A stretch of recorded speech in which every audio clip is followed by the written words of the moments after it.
Tutto iniziò con un tuono che colpì il centro del villaggio. Si alzò il vento, così forte come lo spirar dei demoni dei 7 inferni. Fu lì che egli apparì.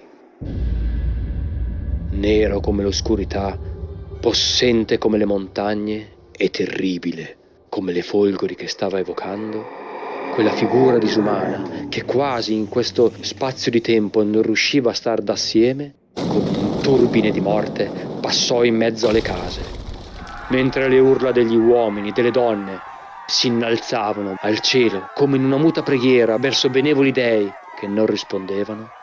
Quel demone rideva e la sua risata si amplificava in tutta la vallata.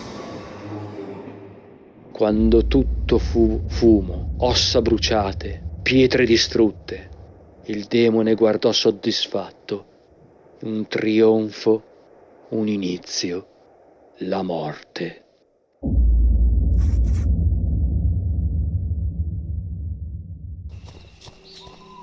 Mentre una rossa luna fiammeggiava in cielo, Medilian correva in quelle nebbie malefiche. Sapeva che nessuno l'avrebbe seguita fino in quel luogo malvagio. Le nebbie tutto d'intorno l'avevano avvolta come in un manto grigio.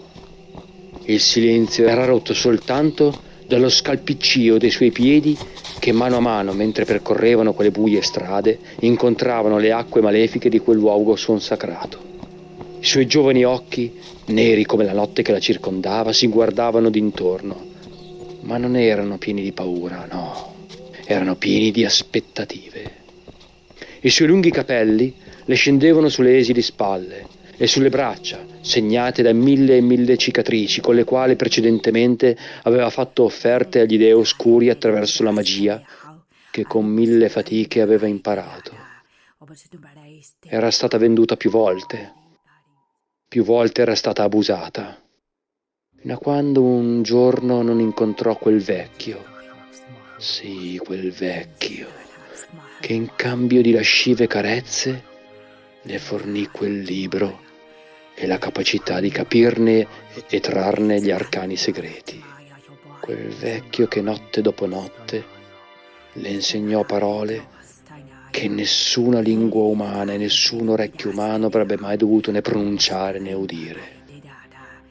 Ma lei era affamata di conoscenza, di sapere. E quel grigio uomo gli aveva dato il potere, l'unica cosa che le era servita veramente. Il potere che, insufflato dalla fiamma della vendetta che le bruciava dentro come 7 inferi, l'avrebbe portata alla cima del mondo probabilmente.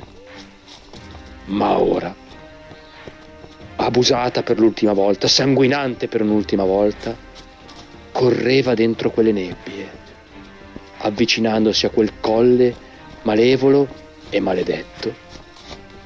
Non era un colle qualsiasi, non era fatto di pietra o terra o fango solamente, no. Quel colle che da millenni si ergeva in quel luogo malevolo era fatto con le ossa di guerrieri defunti, di demoni caduti, di angeli sconsacrati.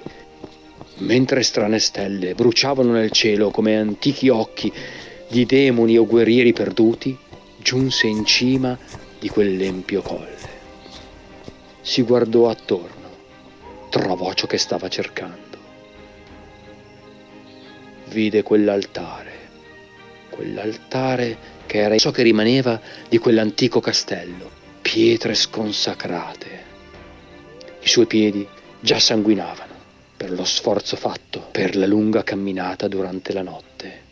Una notte che l'avrebbe portata nel buio della propria anima.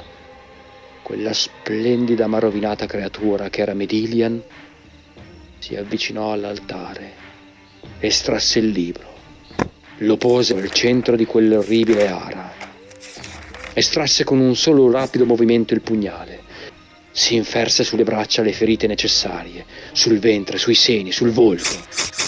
E il suo sangue colò come una rossa cascata, defluì sul terreno. Ella iniziò a guardare verso il cielo.